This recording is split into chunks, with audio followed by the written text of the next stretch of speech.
Hi, everyone. Welcome to episode 282 of the All Dolphins podcast. I am Alain, Poupart, publisher of the SI Dolphin site on Fan Nation. I am joined by the esteemed longtime draft analyst, Tony Pauline of Sportskeeda. Tony, how are you, my friend? I'm okay, though. I think a lot of people would disagree with that esteemed part, but thanks for having me again. I have to butter up my guests. That's how I get them to come There back. you go. Before we get started talking about Dolphins 2024 draft and UDFA class, I will ask kindly that you please like, subscribe, share, comment, tell your friends, tell your enemies, tell anybody you know.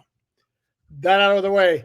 Tony, overall thoughts on this Dolphin draft class, which included Chop Robinson, Patrick Paul, Jalen Wright, Mohamed Kamara, Malik Washington, Patrick McMorris, and Taj Washington.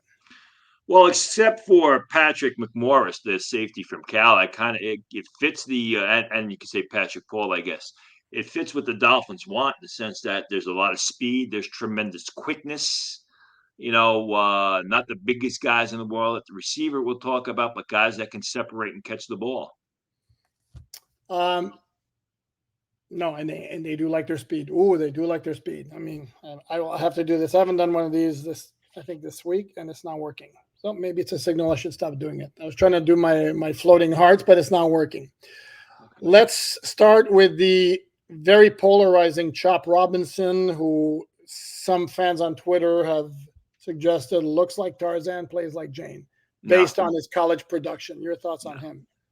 I love Chop Robinson. I've always been a fan of Chop Robinson. He was a top 15 player on my board. I think that's looks like Tarzan plays like Jane is something I should have patented when I said it 20 some odd years ago about the UCLA defensive end. We made a lot of money. But no, I don't agree with that at all. He's an explosive, athletic pass rusher. They had a lot of people there at Penn State that could rush the passer. He was consistently double teamed and focused on by the opponents, which opened things up for Adisa Isaac. They also have Abdul Carter, who's going to be a high pick in next year's draft that was able to do it. I think the Chop Robinson pick is going to make a lot of those doubters look very foolish real soon because he is. You could say he's athletic just looking at the numbers, but he plays that athleticism on the field, and he's more than just a pass rusher. He's a guy that can change direction, get out into space, and make the plays in pursuit against the run. He's a guy that you can use off the line of scrimmage. He's shown that ability on zone blitzes. And, last year he did suffer a significant concussion in the Ohio State game. Mm-hmm. And he could have just mailed it in and said, I'm entering the draft. But he came back late in the season to try and help that Penn State team. So I think that says a lot about his competition. When I was on with you and Omar the day of the draft, we don't mention that name here anymore. Okay, Omar's gone somewhere else. I'm with you with that other guy a week ago. I forget his name. I said that if they didn't trade down and try and get the offensive lineman, I thought it was going to be pass rusher. It was pass rusher. I thought they got an outstanding one. Okay. Since you brought him up, who was that UCLA defensive end for whom you coined? I'd have to look that up. In fact, while we're talking, I will look that up because that was a long, long time ago. And I was at Sports Illustrated, and I wrote that about him.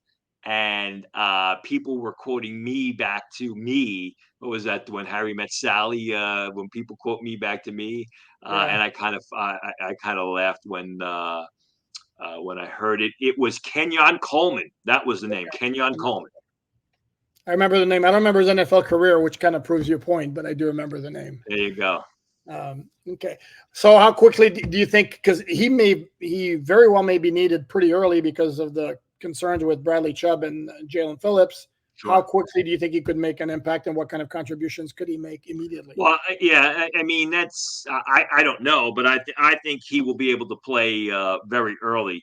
If he's not a starter week one, he would absolutely be able to contribute as a rotational pass rush, a situational pass rush. As far as numbers, I have no idea. I'm not gonna, he's gonna play and he's gonna be a productive player. Okay. Second round pick was Patrick Paul, and I was weirded out a little bit this week. Somebody, a fan account, put a highlight tape of Patrick Paul about 6 minutes, and I looked at that and looked at his technique and the way he moved and the way he used his hands, and I'm thinking that's a highlight film. Like I kind of was like, okay, what's there that I'm missing other than he's got great size and long arms? Yeah, there were some people talked about Patrick Paul as a potential first round pick. I never bought into it. He was always far on my board. He was far below the top tier of pass rushers. He is a tall guy. He's got excellent length. He's got long arms. I don't know that he's going to be a left tackle in the NFL. I think he's going to have to be a right tackle. He's got more of a right tackle build. I know he was all over the place predicting that he was going to be a first round pick. I was never a big fan of Patrick Pauls. I had more of a third round grade on him than an early second round grade. But people look at the size, they look at the movement skills, and they're like, we can coach this guy to be a big tackle, be a productive tackle in the NFL. Yeah, I'm with you. That's one pick that stood out to me as plus the fact that he really can't play guard or is really not suited to play guard eliminates the idea of you can use him there until he's ready to take over a tackle. So that's not great there. And then a couple of days after the pick, I had a flashback of the last time the Dolphins selected an offensive tackle early in the draft from the University of Houston, and that was Billy Milner in 1995, who was their first-round pick. Don Shula's last first-round pick, as it turned out, and that did not pan out. So, I mean, I don't know if you remember the name, but he just that maybe I don't know. So the third selection, this is one that's got a lot of Dolphin fans jacked up because it's speed, and Dolphins are about speed, and Mike McDaniel loves speed, and their fans are like, "Their speed, they have the fastest team ever." And to me, it's like, okay, so that's all great, and that's not helping him in December or against playoff opponents. But hey, sure, it doesn't hurt to have even more speed. Your thoughts on Jalen Wright? Yeah, a lot of people thought he would be the first running back selected. I like his game. He's a bit one-dimensional, but he is an explosive guy. He's got home run hitting speed. He can beat defenders into daylight, beat defenders into the open field, then run to daylight. Not a bad pass catcher out of the backfield. I think, with Aine, Devon Aine is not a feature runner. Not that, they're going to use a feature runner in McDaniel's system, but still, I think they've got an excellent 1-2 punch with Aine and right there. And I think it was a terrific third round pick. And, it fits what they're trying to do there. He plays fast. He also plays tough. He runs hard on the inside. He's not a guy that goes down easily on first contact. But he is a home run hitter at the position. I would side with the Dolphin fans that thought this was a terrific pick. Oh man, they're going crazy over it. No, I have seen clips of him like picking up blitzers, but when he was asked to do that, and certainly looks the part doing it. And I'm not sure exactly. I don't recall how Dolphins asking their running backs to do that very often. That's kind of not their MO. They just kind of like to get rid of the ball quicker than that, but if certainly they can add that to their game plan with him and his ability to do that. Problem there is how do you split the carries between him, HN, and Raheem Mostert, especially early on? Well, HN was injured for a part of the year last season, wasn't he? So now I think they'll be fine with the rotational system there. Yeah, I didn't mind the pick. I think to me it's a hair of overkill, but I didn't have a problem with it. And it's decent value. And trading a 3 next year for a 4th this year to pick the guy that meshes because you lose it, you have to go up around because you're going to get the guy for a year longer. So no problems there. Mohamed Kamara is a guy I got a complete kick out of in his Zoom media session. I got flashbacks of Brian Cox. Kind of the moxie that he had. And I know he's got the physical limitations that he's got to overcome. What's your take on him? Well, yeah, he's a smaller guy, but he's, again, tested through the roof at the combine, explosive off the edge. He's a situational pass rusher. I think he could make an active roster. And on 3rd and 6, you're going to put him on the field. You're going to stand him over tackle. You're going to have him come out of a 3-point stance. He's very explosive up the field. He's very feisty, but he's not that big. So he's more of your first step sort of guy, although he uses his hands well. He's got decent technique. It's a matter of getting used to the step up in competition from the Mountain West to the NFL. But they needed pass rushers, or they wanted pass rushers, and they got 2 very explosive pass rushers Kamara went exactly where I thought he would go in the 5th round. There were some people talking about him being a day 2 pick. I never agreed with that. He was solid, but not great at the Shrine Bowl. He wasn't at the Senior Bowl, Shrine Bowl. He was terrific at the Combine. He's not going to get that much bigger. I think he's physically probably tapped out. But you brought him in to be a pass rusher, which is what he did very well in Colorado State. And he's got that ability with the athleticism to match. The issue when you say he had struggles at the Shrine Bowl, which would be a tad concerning, even though we're just talking about I said he didn't stand out. He wasn't great in the Shrine Bowl. I don't really think he struggled, but he didn't there were other players who dominated at the Shrine Bowl where he flashed as opposed to dominating. Okay. There should there be a big concern? He's just a guy who's going to get engulfed a lot by offensive line. That's a concern, but he's a 5th round pick. He's not going to be your every down player. He's a guy that's going to be a situational pass rusher. Okay. And I would look at it from the other standpoint, where I would look, if he does bring that moxie to the team, there's some value there. Although I don't know exactly how much moxie you can exhibit if you're like a complimentary player, especially as a rookie, but any kind of that. Again, moxie is the word I keep using. Certainly wouldn't hurt. Malik Washington led all of FBS in receptions. He is a 6th round pick, and somebody who looks like me with a blue hat and an Expos logo on it would say he's a 6th round pick for a reason. Well, I mean, you can basically lump Malik Washington and Taj Washington in the same conversation because they're the same types of receivers. They're both small, short, but they're both incredibly explosive. They're both great route runners. It's almost impossible to stop these guys running routes. Neither of them are super fast. They're not true vertical receivers, but they're gonna run underneath routes and intermediate routes. And opposing defensive backs are going to struggle staying with these guys out of breaks. They're both good pass catchers to the extent I should say, that they extend their hands and they snatch the ball away from their frame. I mean, Taj Washington was terrific at the Shrine Bowl, and they can also double up as return specialists, especially with the new return rules.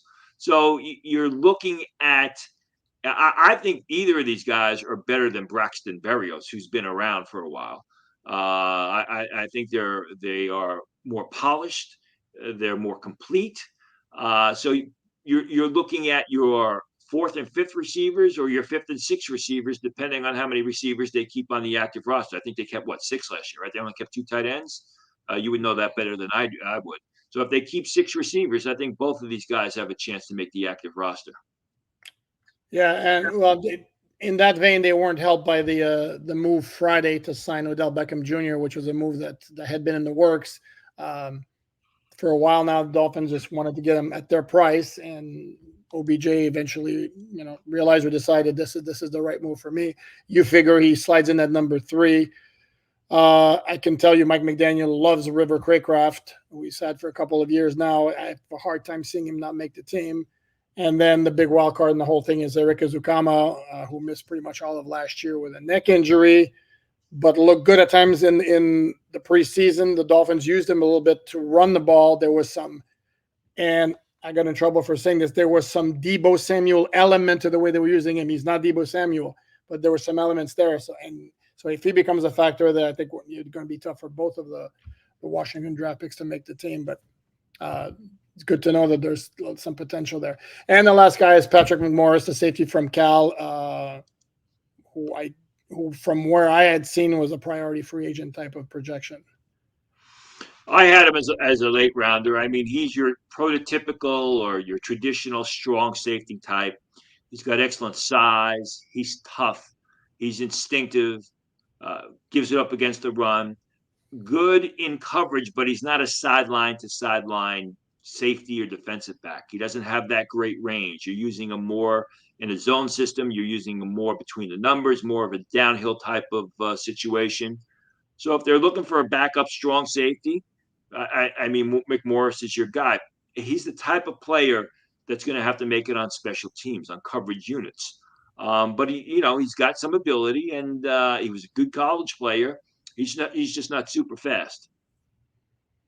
2 quick thoughts. overall on the NFL draft, and then we'll talk Dolphins UDFA. Who stands out as your biggest reach in the first round of the NFL draft and your biggest steal in the first round of the NFL draft? Well, biggest reach would have to be Michael Penix. I guess I had him graded as a late first round choice. Okay. I thought maybe 13. So you could say 8 to 13 is not a reach, but when you take everything into consideration, the fact that they had just signed Kirk Cousins, I mean, I don't want to be redundant about it because everyone knows the story.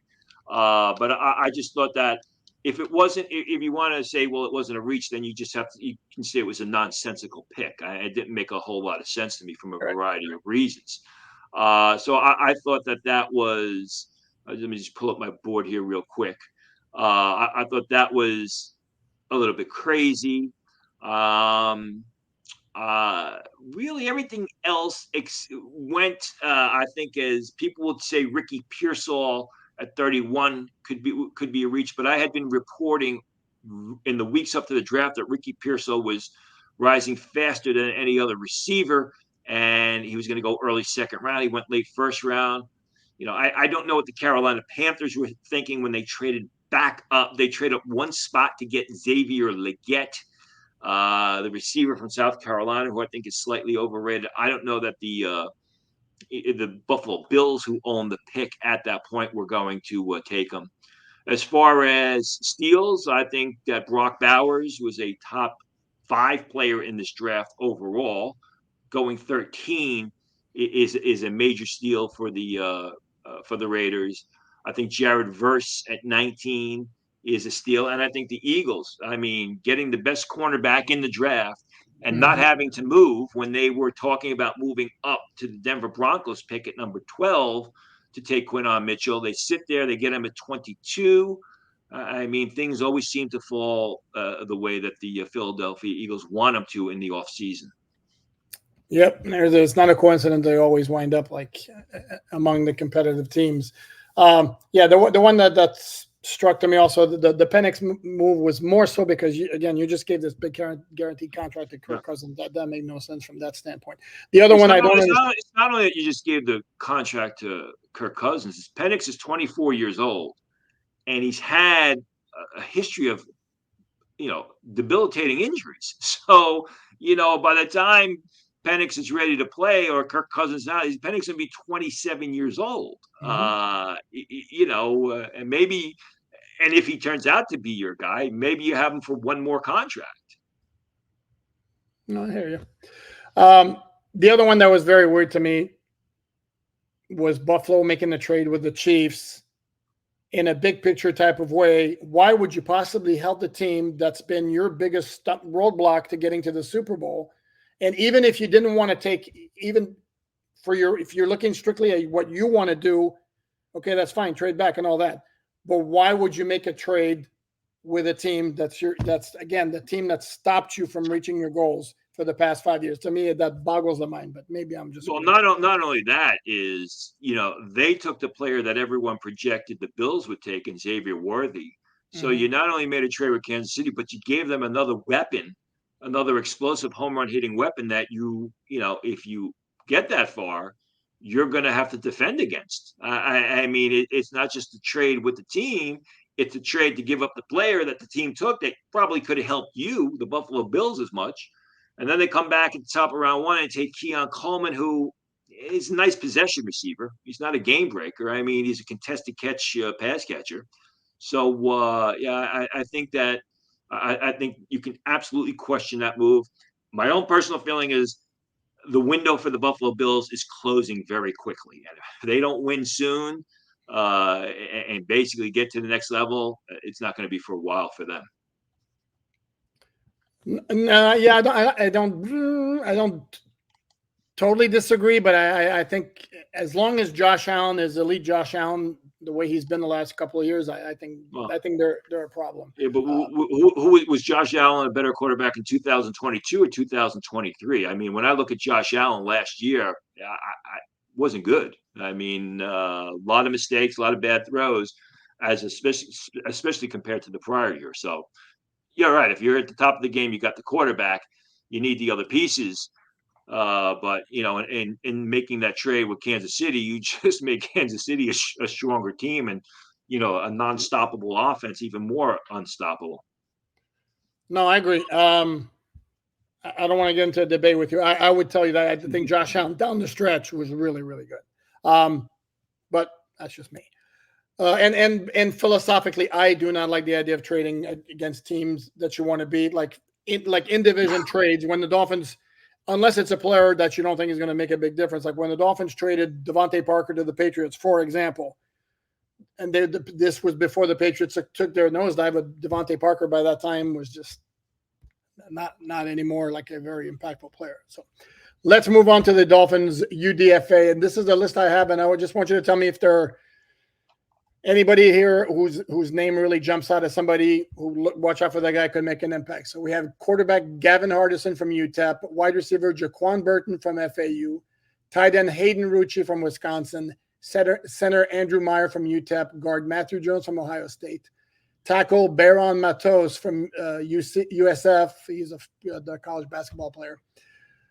Defensive lineman Leonard Payne Jr. from Colorado, edge Grayson Murphy from UCLA, cornerback Storm Duck, love that name, from Louisville, cornerback Isaiah Johnson from Syracuse, safety Jordan Colbert from Rhode Island, safety Mark Perry from TCU. Storm Duck was a terrific player 2 years ago, actually 2022 at North Carolina. Kind of fell out of favor there. It was highly rated by scouts coming into the 2022 season, but his game has kind of slid off. It's kind of regressed, but he's shown the ability in the past. Isaiah Johnson, the cornerback, I think is a safety. He's got safety size. He's got safety speed, which means he's not fast enough to be a cornerback. Actually started his college career at Dartmouth. He's a smart guy. He plays smart football. But you're looking at another McMorris type of player. I think maybe they try him at cornerback, but he's going to get blown away because he's not fast. I think he's better off on the inside. Gavin Hardison is an interesting pick. I mean, Gavin Hardison is a guy who's shown a lot of ability early in his UTEP career, had a significant injury last year. I could see Gavin Hardison. I don't think he makes the active roster, but I think he's a practice squad type of player. Grayson Murphy is a real good edge rusher. I mean, they loaded up on that position. It could be a situation where Grayson Murphy, he's just the odd man out because there's not enough room, at the end because they selected two guys and they got all the other players coming back. But he is a real good pass rusher that stands over tackle, can come out of a three-point stance. Practice squad guy, or they cut him.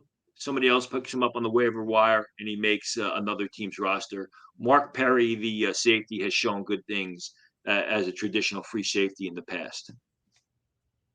Okay. So you have to, if I ask you to pick one who's going to have a decent NFL career out of that group, who would it be? I should also add Matthew Jones had shown some things at Ohio State, but he's more of a power gap blocker. I don't think he's a good fit for the Dolphin system. I mean, I would say Grayson Murphy based on talent level, but I don't know that there's going to be enough. There's going to be room there for Grayson Murphy. So when I look at the Dolphins depth chart real quick, I'm going to go with Gavin Hardison from UTEP if he's healthy. I think that I would have Gavin Hardison at the top of his game is a better quarterback than Skylar Thompson. Now, whether he gets back to the top of his game remains to be seen. Okay. It's Tommy John surgery he had, correct? Could be. Off the top of my head, don't know. I'll go with that. Okay. And we should point out here for those who may not be aware, the Dolphins, the NFL changed the rules where now your third emergency quarterback on game day no longer has to be on the 53. Last year, the Dolphins kept Skylar Thompson on the 53, and part of the reason was they could have him then as the emergency third quarterback every game. Now you don't have to dedicate a roster spot on the 53 for that. So Skylar Thompson's roster spot, regardless of Gavin Hardison, very well could be in jeopardy. So on that note, I think that's going to wrap it up. Tony Pauline, as always, you're a good man. Very much appreciated. Now that the draft season is over, I don't know when we'll be speaking again. Maybe next March, maybe next April. Who knows? Maybe we'll have you on before then. But I'm certainly sure, do at the very appreciate it. least, I'll see you hanging around the combine with that awful food that they give to the press, which I refuse to eat. That's it. No, it's gone downhill. It used to be actually decent. It has gone downhill. Yeah, it Badly. actually wasn't when they had the setup in the back. It wasn't bad, but that box stuff. I mean, you won't. I Mhm. mean, yeah, that stuff. No, they had a little salad bar and everything. Before we get bogged down in too much food talk, again, I want to thank Tony Pauline, longtime draft analyst, now with Sportskeeda. Again, please like, subscribe, comment, share, all that good stuff. And we're signing off. Thank you very much.